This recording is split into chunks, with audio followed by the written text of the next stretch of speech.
It's a message for someone who doesn't know how to fix something. And when I say something, I mean some kind of relationship. You're in some kind of relationship.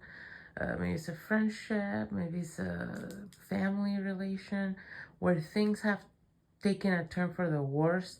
Maybe there was a fight, or I'm getting something about like a Cold War type fight, okay? Like words never were spoken, but the hostility was picked up on regardless, something like that. So then, though, there's been a series of events that have taken place that have made you think, well, should I just let this go? But you haven't, okay? And so you might be getting a lot of signs if this message is for you, or even people bringing it up to you.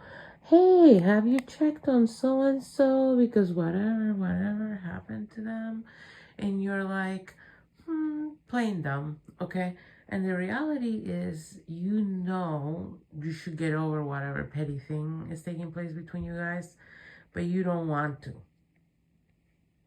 It's for a person that maybe you find yourself being crabby a lot.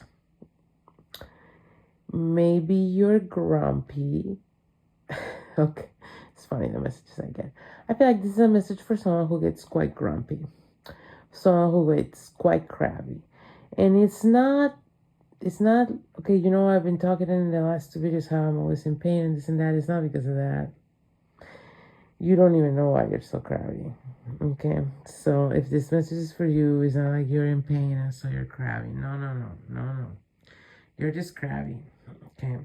And so you're also sometimes ashamed of how crabby you are, because you might also be a very privileged person. I'm getting that you are well off. You have things better than other people. And yet you're so crabby, and there's no real apparent reason in your life that you could blame this crabbiness on. So then you are ashamed of the crabbiness, okay? So you're grumpy and ashamed of being grumpy, and that makes you more grumpy. And so I don't know why I have to give you this message. Jesus Christ. But the message coming through here is, the issue you have with this person is the kind of issue that you will not remember the details of 5 years from now. And this is what the message coming through is all about. You need to learn to look at these grumpy points of yours, because I'm getting there's points of contingency for you. There's things, the specific, it's like you have the opposite of favorite things. See, because I'm a lot in pain, I have learned, you know, a lot of my life since I'm like 15. I've been dealing with what I talked about in past 2 videos ago about endometriosis. You see, I take these videos in chunks, like a few in a row. So then I'm like, sometimes they come in themes, and other times I'm referencing things I just said in my mind 10 minutes ago, but to you is maybe 2 days ago and 2 videos ago. So anyway, bear with me, please. But because I've dealt with a lot of chronic pain, I learned to do things like, you know, have favorite things and favorite topics to dwell on, to be happy, you know, and just be very deliberate about what I entertain in my mind and my thoughts and my feelings, to not add to the pain and the misery and not be, you know, depressed and things like that. It's a real battle for someone dealing with chronic pain, let me tell you. But so you are a person that deals with chronic crabbiness, and yeah, maybe you don't have a pain to blame it on, but you have the opposite of a list of favorite things. You have a list of things that make you upset, that make you crabby, and make you grumpy, and you work on them a lot. Same, I work on the things that make me happy to try and save myself from, you know, total mental annihilation. You put yourself through that, through going through all the things that make you upset. And so you need to stop doing that, number one. But number two, you need to turn that around. And if you start looking for things that make you snap out of the crabby and the grumpy instead of things that put you in the crabby and the grumpy, that's when you will have, that's when you take the wheel, okay? Like, you are not actually in control of your moods right now, because yeah, you're seeking out sometimes things that you know will make you grumpy, sure. But also because you're not deliberately trying to protect yourself from those things that will make you grumpy, you're also running into them all the time. So it's like grump fest, okay? And so you feel sort of powerless to this grumpy mood. And the thing is, this grumpy mood is getting in the way of way more than you realize.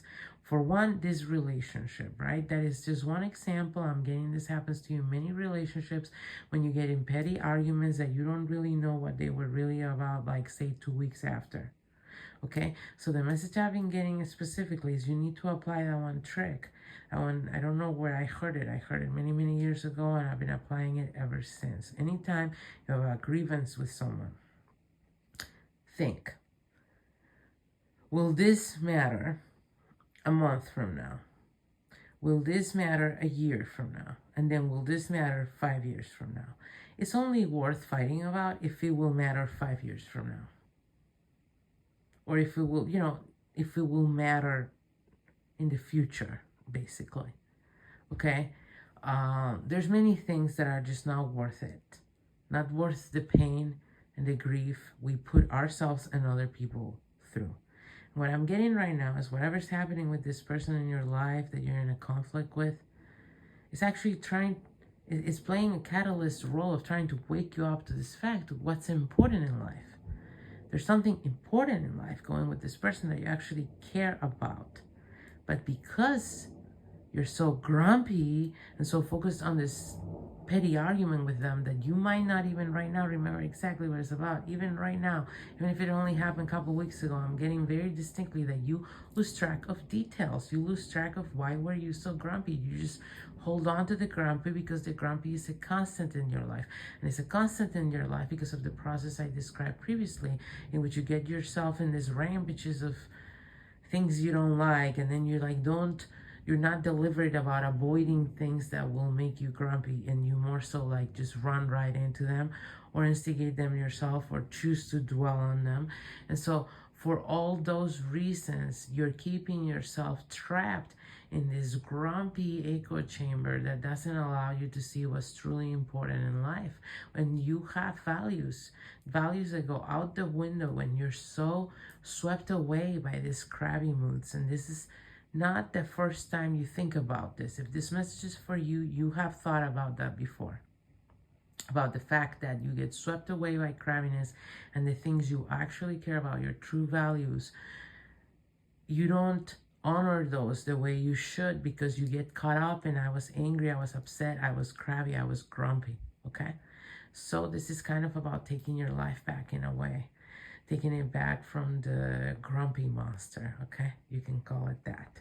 Call it whatever you want, but understand that it's something that is standing in the way of your happiness and your connections and your ability to assess life properly and what's important in life and living your life to the fullest. So hopefully this was helpful.